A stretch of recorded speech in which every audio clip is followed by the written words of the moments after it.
नमस्कार दोस्तों, स्वागत है आपका मेरे चैनल ओनली यूपीएससी 707 में। पिछले वीडियो में हमने 111 क्वेश्चन तक देख लिया था।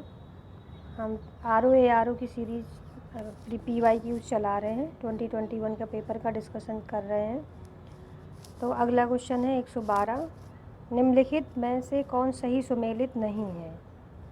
एक तरफ विदेशी यात्री दिए गए हैं और भारत भ्रमण का उनका समय पूछा गया है कि कब कौन आया। फाहियान 399 से 414 हिंसोंग 629 से 645 ईस्वी, इत्सिंग 679 से 695 ईस्वी, अल मसूदी 957 ईस्वी। तो कौन सा सुमेलित नहीं है? तो इसका आंसर आपका हो जाएगा ऑप्शन सी। इत्सिंग का टाइम पीरियड जो है सही सुमेलित नहीं है, ये गलत है। इत्सिंग जो है आपके ये 679 से 695 के बीच में आए थे। अब जैसे फाहियान है, ये चंद्रगुप्त द्वितीय के दरबार में आए थे। हिंसोंग हर्षवर्धन के दरबार में विजिट किए थे। अल मसूदी जो है गुजरात के प्रतिहार राजाओं के समय इनका आगमन हुआ था। अगला क्वेश्चन देखते हैं। अगला क्वेश्चन देखते हैं 113। सबरी संकल्प अभियान का संबंध निम्नलिखित में से किससे है? ऑप्शन ए है सबरी संकल्प अभियान जो लोग गरीबी रेखा के नीचे हैं उनकी सहायता से, महिलाओं का सशक्तिकरण से, स्वयं सहायता समूहों के लिए योजना से, या फिर राष्ट्रीय पोषण अभियान से। तो इसका आंसर हो जाएगा आपका ऑप्शन डी, राष्ट्रीय पोषण अभियान से। सबरी संकल्प अभियान यूपी गवर्नमेंट का है जो 2017 से चलाया जा रहा है। इस अभियान में ये कोशिश की जा रही कि एक वर्ष में पोषण में 2% की कमी लाने का लक्ष्य रखा गया है। तो ये करंट का क्वेश्चन था, तो आप एक बार इसको चेक कर लीजिएगा। अगला क्वेश्चन देखते हैं, क्वेश्चन नंबर 114। निम्नलिखित पर विचार कीजिए।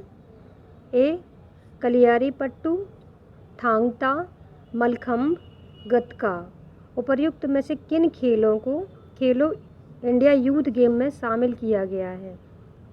एक 2 3 या सभी को? तो इसका ऑप्शन हो जाएगा आपका option number D, Kalaripayattu, Thangta, Mallakhamb, Gatka, इन सभी को खेलो इंडिया यूथ गेम में शामिल किया गया है। अगला क्वेश्चन देखते हैं, क्वेश्चन नंबर 115। जिबूती आचार संहिता संबंधित है। ऑप्शन ए कांगो द्रोणी का संरक्षण करने से, समुद्री डकैतों के विरुद्ध अंतर्राष्ट्रीय समूह से, नैतिकता का घोषणा पत्र है, या फिर परमाणु परीक्षण संचालन से। तो इसका ऑप्शन आपका हो जाएगा ऑप्शन नंबर बी, समुद्री डकैतों के विरुद्ध अंतर्राष्ट्रीय समूह से संबंधित है। DCOC को पश्चिमी हिंद महासागर में अदन की खाड़ी में चोरों की और सशस्त्र डकैतियों को रोकने के लिए ये आचार संहिता लेके आई गई थी। इस आचार संहिता को 2009 में अपनाया गया था ताकि समुद्री में जो जहाज़ या शिपिंग हो रही है वहाँ पे जो डकैतियाँ होती हैं उनको रोका जा सके। अगला क्वेश्चन देखते हैं, क्वेश्चन नंबर 116। उत्तर प्रदेश के विभिन्न स्थानों में आयोजित भारतीय राष्ट्रीय कांग्रेस के अधिवेशन के संदर्भ में सूची 1 को सूची 2 से सुमेलित करना है। एक तरफ अधिवेशन हुए हैं और उनका ईयर दिया है, कब हुए हैं ये अधिवेशन। तो जैसे मेरठ 1916, कानपुर 1905, लखनऊ 1946, बनारस 1925, ये इसके कोड दिया गया है। तो इसका आंसर आपका हो जाएगा ऑप्शन नंबर सी, मतलब कि मेरठ जो है 1946 में हुआ है और कानपुर 1925 में, कानपुर आपका 1925 में हुआ है, लखनऊ अधिवेशन 1916 में और बनारस अधिवेशन 1905 में। इस प्रकार से इसका आंसर हो जाएगा आपका ऑप्शन नंबर सी। अगला क्वेश्चन देखते हैं 117। जून 2021 में इटली ने भारत में अपना पहला फूड मेगा पार्क निम्नलिखित में से किस स्थान पर शुरू किया था? जयपुर, फरीधर, लुधियाना, कोच्चि। तो इसका आंसर हो जाएगा ऑप्शन नंबर बी, फरीधर। फरीधर कहाँ पे है? ये गुजरात के मेहसाणा ज़िले में है और इटली ने अपना पहला फूड मेगा पार्क प्रोजेक्ट यहीं पे शुरू किया था। अगला क्वेश्चन देखते हैं 118। निम्नलिखित घटनाओं पर विचार कीजिए और इन्हें कालानुक्रम अनुसार व्यवस्थित कीजिए। भारतीयों द्वारा चीनी उद्योग का विकास। रिसड़ा में प्रथम जूट मिल का प्रारंभ। भारत में स्टील का प्रथम बार उत्पादन। बम्बई में प्रथम कपड़ा मिल का प्रारंभ। तो आपको ये बताना है कि सबसे पहले कौन हुआ था और उसके बाद कौन हुआ था। तो इसका आंसर आपका हो जाएगा ऑप्शन नंबर बी। मतलब रिसड़ा में रिसांस पश्चिम बंगाल जूट 1855 में प्रारंभ हुआ था। भारत में स्टील का प्रथम बार उत्पादन 1870 कुल्टी पश्चिम बंगाल में किया गया। भारत में आधुनिक चीनी उद्योग का विकास 1903 में बिहार में हुआ।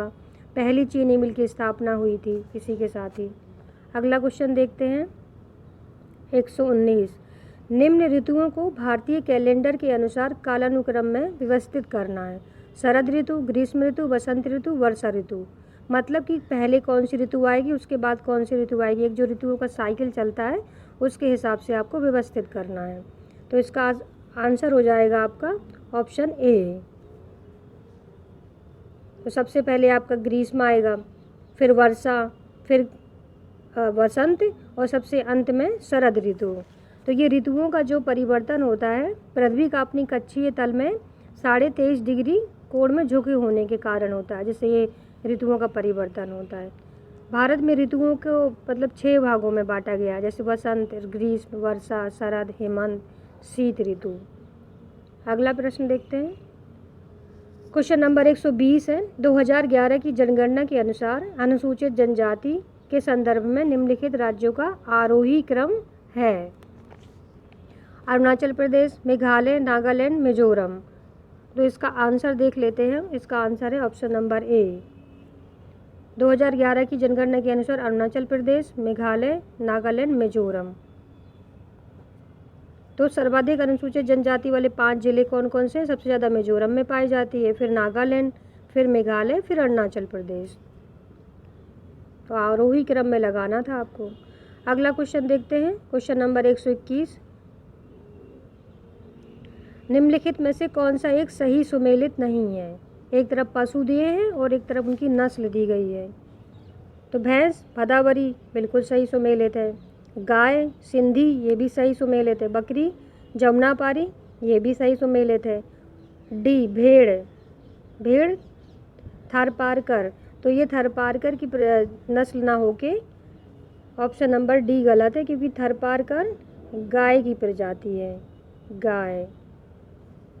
अगला क्वेश्चन देखते हैं। क्वेश्चन नंबर 122 है। उत्तर प्रदेश के लिए निम्नलिखित कथनों में से कौन सा या कौन से कथन सही है? ऑप्शन नंबर ए, भारत में गन्ने का उत्पाद सबसे बड़ा हब है। भारत का उच्चतम दूध उत्पादक प्रदेश है।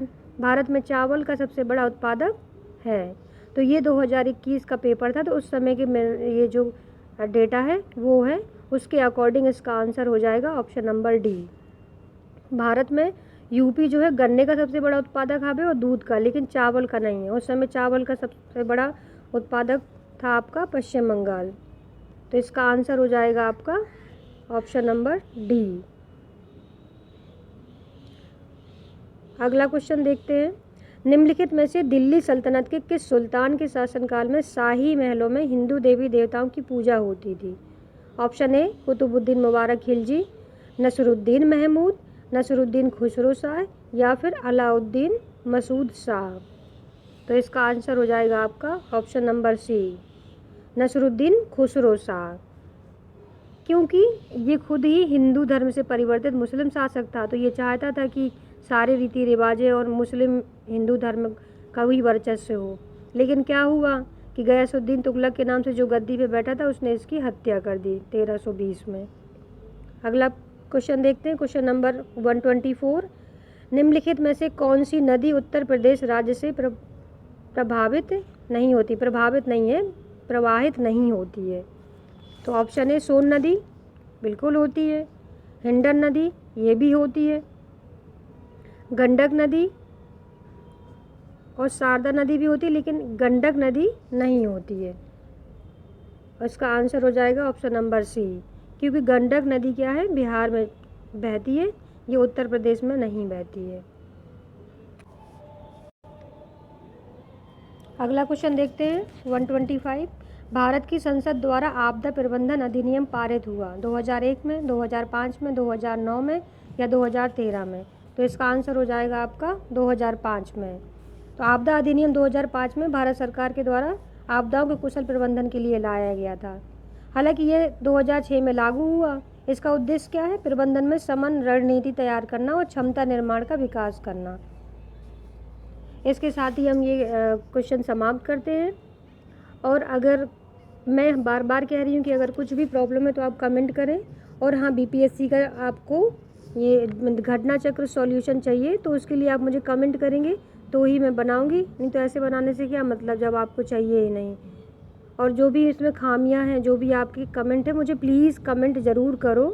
भले ही आप लाइक वाइक मत करो लेकिन कमेंट ज़रूर करें क्योंकि मैं तभी सुधार कर पाऊँगी। Thank you very much.